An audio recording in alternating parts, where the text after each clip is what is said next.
pourquoi le Seigneur dit-il à Nathanaël, je t'ai vu sous le figuier? Et pourquoi Nathanaël, à cet instant, dit, tu es le Fils de Dieu? Jusque-là, Nathanaël, appelé par Philippe, était dans le doute en disant, mais est-ce que quelque chose de bon peut sortir de Nazareth, puisque les Écritures saintes ne parlaient pas de Nazareth. Elles parlaient de Bethléem, mais pas du tout de Nazareth. Nazareth, c'était le lieu de refuge de la famille que composaient la Mère de Dieu et le Père adoptif du Christ, Saint Joseph. Mais la naissance s'est faite à Bethléem, pour que la parole s'accomplisse. Bethléem, qui veut dire la ville du pain, en hébreu. Donc, le pain de vie est né dans la ville du pain. Et Nazareth ne signifie rien pour un juif pieux. Tout simplement parce que, sous le figuier, Nathanaël avait demandé à Dieu, quand est-ce que ton Messie va venir? Quand est-ce que tu vas venir, toi, toi, Père des cieux, tu vas envoyer ton Fils sur la terre? Il avait fait une prière intense pour demander à voir le Christ. Et personne d'autre que lui-même ne savait la prière qu'il avait faite sous le figuier, si ce n'est que celui qui l'avait entendu. Le Père, le Fils et l'Esprit Saint, la Trinité sainte, consubstantielle, et le Verbe chair, l'un de la Trinité, avait entendu cette prière. C'est pourquoi, lorsque, en lisant cette sainte parole, lorsque tu étais sous le figuier, je t'ai vu, il a vu que c'était le regard de Dieu et non pas d'un simple homme. Vous ne trouverez pas chez les pères de l'Église cette explication. Elle m'est venue il y a des années dans la prière et je vous la donne parce que c'est la seule qui explique que Nathanaël n'hésite pas. Il est comme le vieillard Siméon qui avait demandé à voir avant son départ au ciel le Verbe chair, et qui a vécu 140 ans pour pouvoir, car Dieu lui a promis qu'avant de mourir, avant que ses yeux se ferment, il verrait le Verbe chair. Et d'ailleurs, c'est pourquoi on a cette prière. Et maintenant, laisse ton serviteur s'en aller en paix, parce que mes yeux ont vu le salut qui vient de toi, lumière qui doit briller sur toute nation, et la gloire de ton peuple Israël. Il a vu le Sauveur. Pourquoi l'Église a-t-elle choisi l'Évangile d'aujourd'hui pour le triomphe de l'orthodoxie? Parce que Nathanaël attendait de voir le visage du Christ. L'incarnation, c'est la théologie de l'icône. La théologie de l'icône, c'est le dogme de l'incarnation. L'iconoclaste, c'était le refus de Dieu dans la chair. On ne pouvait pas représenter, comme les Juifs avaient l'interdiction de représenter les choses du ciel par des dessins, par des peintures, ou quoi que ce soit, des sculptures. L'incarnation abolit cette interdiction, puisque Dieu se fait chair et se manifeste dans ses saints.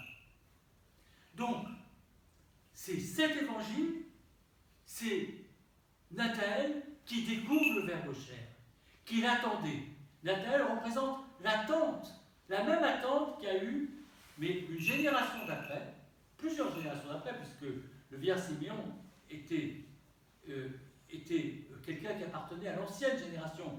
Il est comme Jean-Baptiste qui fait la jonction entre l'Ancien Testament et le Nouveau Testament. Nathanaël, c'est le Nouveau Testament. C'est l'attente de la génération du Christ.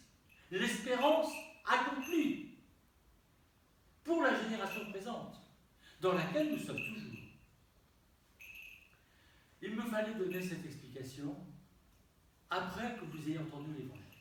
C'est pourquoi, aujourd'hui, j'ai dérogé à la tradition qui veut que je parle juste avant que vous communiez. Maintenant, nous sommes en carême et je voudrais vous faire un bref commentaire de la prière que nous faisons tous en carême et qui est la suivante. Seigneur et maître de ma vie, l'esprit d'oisiveté, de découragement, de domination, de paroles faciles, éloigne de moi. L'esprit de pureté, d'humilité, de patience et d'amour, donne à ton serviteur. Oui, Seigneur et Roi, donne-moi de voir mes fautes et de ne pas juger mon frère, car tu m'as dit dans tous les siècles des siècles. Amen. C'est la prière de saint Éphrem le Syrien. Nous la connaissons tous. Seigneur et maître de ma vie, rien que cette première parole me fait trembler. Est-ce que le Christ est le maître de ma vie, ou est-ce que je n'ai pas soumis mon âme à d'autres maîtres?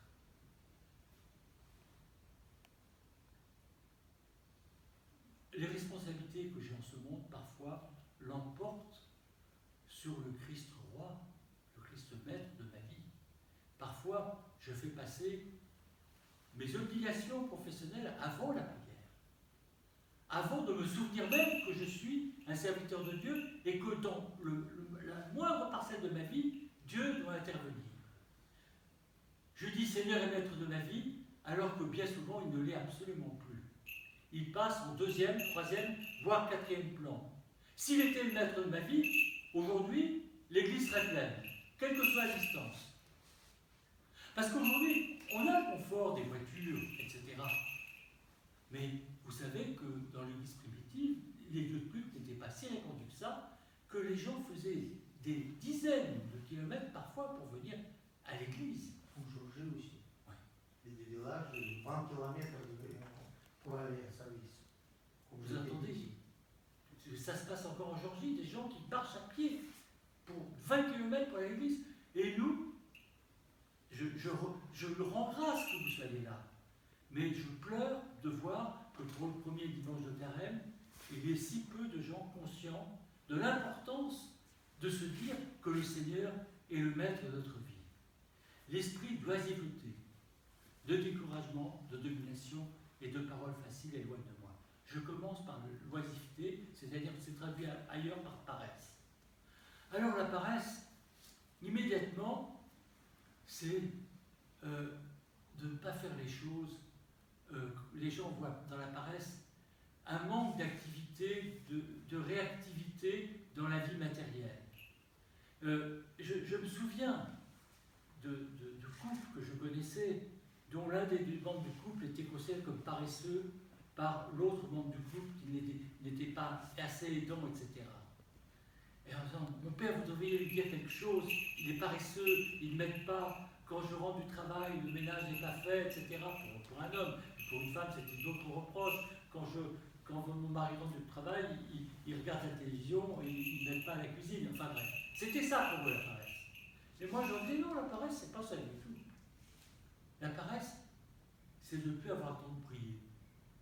C'est-à-dire d'oublier la prière, d'oublier de prier, de penser à Dieu, de faire nos jeûnes, de nous préparer au corps et au sang du Christ. C'est ça la paresse. Dans le monde monastique, la paresse, c'est ne plus être rigoureux dans la prière et dans l'ascèse. C'est pas autre chose. Le découragement. Ah, le découragement. Le découragement, malheureusement, il se produit dans des domaines où il ne devrait même pas exister. Le découragement, je comprends le découragement d'un saint Nectaire d'Égine qui est persécuté par une mauvaise réputation et qui a supplié le Seigneur, qui avait des accusations tellement horribles sur sa vie morale que les gens, quand il avait voulu faire une homélie, il était évêque, et chassé honteusement du patriarcat d'Alexandrie avec des accusations d'immoralité pour pouvoir le bannir parce qu'il était un candidat possible à la succession du patriarche. Donc, pour l'écarter, on avait fait une cabale contre lui. Et quand il est arrivé dans une des îles pour devenir simple évêque prêcheur, pas de diocèse, rien, en Grèce, les gens, il avait une telle mauvaise réputation que les gens ont hurlé au moment où il a commencé à parler, il n'a pas pu parler. Et il était dans un état de découragement, de désespoir, il a supplié la mère de Dieu. Ça, c'est un découragement que je comprends. Alors je vous dis tout de suite que dimanche suivant, tout le village avait reçu des lettres d'Alexandrie de ses croyants, et qui disaient mais c'est un saint, il est persécuté, etc. Et dès qu'il a commencé à parler le dimanche suivant, il était acclamé. Mais je vous assure que la semaine qu'il a passée était une semaine horrible. Et c'est un homme qui, toute sa vie, était confronté à des persécutions, et il a eu des moments de découragement. Ça, c'est un découragement spirituel, juste, qui n'est pas... Mais, ok, je ne voudrais pas être exposé à ce découragement. Ne me soumets pas à l'épreuve, comme nous disons dans notre Père, et ne me soumets pas à ce découragement-là. Mais le découragement dont on parle dans cette prière, il est de toute autre nature. Je veux accomplir ma volonté propre dans ma vie. Seigneur, accorde-moi ça. Comme Dieu est injuste, tu ne me l'as pas accordé. Mais comment? Est-ce que Dieu existe? Puisque j'ai demandé ça, j'ai le droit. Que sais-je? Un nouveau travail, un nouveau mari, une nouvelle femme, je ne sais pas quoi, ne plus être seul, et tout d'un coup, on monte sur ses bottes, et on dit, Seigneur, mais si tu existais vraiment, j'ai le droit à ça, tu dois me le donner. Et alors, ces personnes tombent dans le découragement, parce que Dieu ne les exauce pas. Mais si Dieu existait, s'il m'aimait vraiment, il m'accorderait. Alors vous savez, moi j'ai lu beaucoup de vies de ça. Le découragement, je vois des personnes qui s'adressent à Saint Séraphin de Sarov en disant j'ai tel fiancé. Et Saint Séraphin de Sarov, qui a la vision prophétique, dit tu as demandé à Dieu d'avoir un mari, mais c'est pas celui-là. Mais si, c'est celui-là, je l'ai choisi, il est très bien, il m'aime, etc. Très bien. Mais tu seras malheureuse toute ta vie. La personne n'écoute pas le saint, et dès qu'elle est mariée, le type commence à la battre et l'enchaîner, parce qu'à l'époque, dans la rue de l'ancienne Russie, le mari avait le droit de vie, pas de mort, il ne pouvait pas tuer sa femme, mais il pouvait l'enfermer. À double tour, il avait le droit pour lui. Et la femme était horriblement malheureuse, alors qu'elle avait demandé à Dieu un mari, mais elle n'a pas demandé à Dieu, montre-le-moi. Elle dit, j'exige d'avoir un mari. Donc, vous voyez, elle était dans le découragement parce qu'elle n'avait pas obtenu ce qu'elle voulait. Tout d'un coup, elle obtient, mais elle obtient quoi?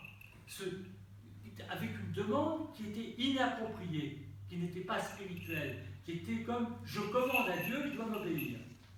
Et beaucoup de choses dans la vie sont de cette nature, et elles sont fausses. Alors, le découragement, c'est quand on oublie où est le chemin de Dieu dans notre vie. Parce que les vraies épreuves, elles engendrent un découragement aussi, mais qui n'est pas d'une nature, mauvaise. Domination, c'est l'orgueil. La domination, c'est l'orgueil, c'est de vouloir dominer les gens par notre esprit, etc. Je ne vais pas m'attarder là-dessus.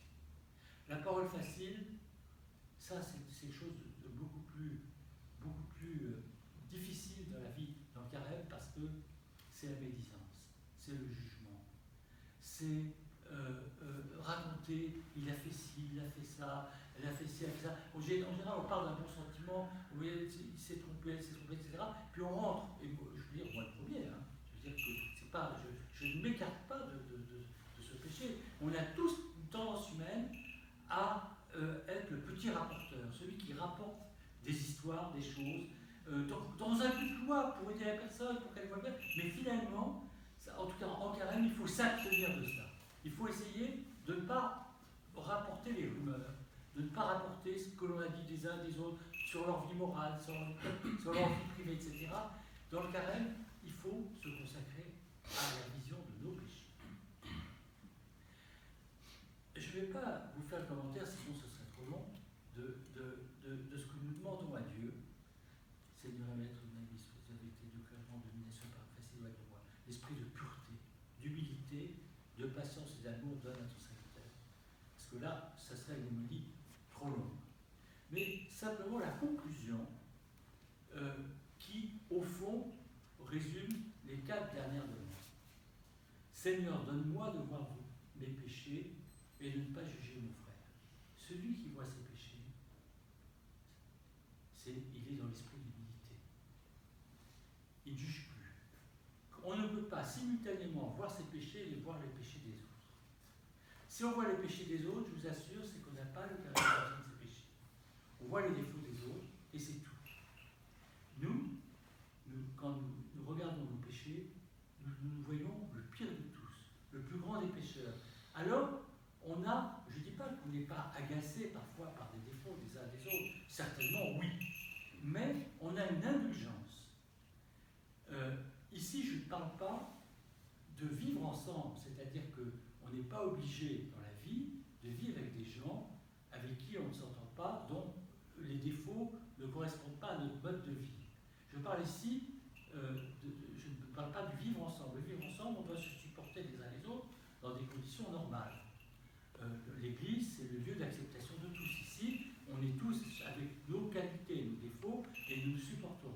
Je parle ici de ce qu'on transporte chez soi dans la mémoire, et tout d'un coup on se dit « Oh, cette personne est comme ça, cette personne est comme ça ». Tant qu'on est là-dedans, on n'est pas dans la vision de ses péchés. La vision des péchés, c'est de ne pas regarder les autres, c'est se regarder, de demander à Dieu de se voir. Donne-moi de voir mes péchés. Celui qui voit ses péchés est dans l'humilité. Il est dans la purification, il est dans l'esprit de pureté. Parce que la vision des péchés, Dieu lui accorde le baptême des larmes. Donc, avec la vision des péchés, il a la purification. Dans la vision des péchés, il y a donc les deux premières demandes. L'humilité, la pureté. Dans la vision des péchés, il y a la patience. Parce qu'on est patient sur soi, sur le fait qu'on est lent à être transformé par Dieu. Et on devient patient pour les autres. La patience pour les autres commence par la patience pour soi. Enfin, dans la vision des péchés, on est dans l'amour, parce que seul l'amour nous purifie complètement et nous sauve nos péchés. C'est l'amour qui donne son sang pour l'autre, c'est l'amour du Christ. Donc en réalité, quand vous êtes dans la vision des péchés, vous avez réalisé les 4 demandes de Saint Éphrem du Seigneur. Glorifions le Père, le Fils et l'Esprit Saint, seul Dieu dans tous les siècles des siècles. Amen.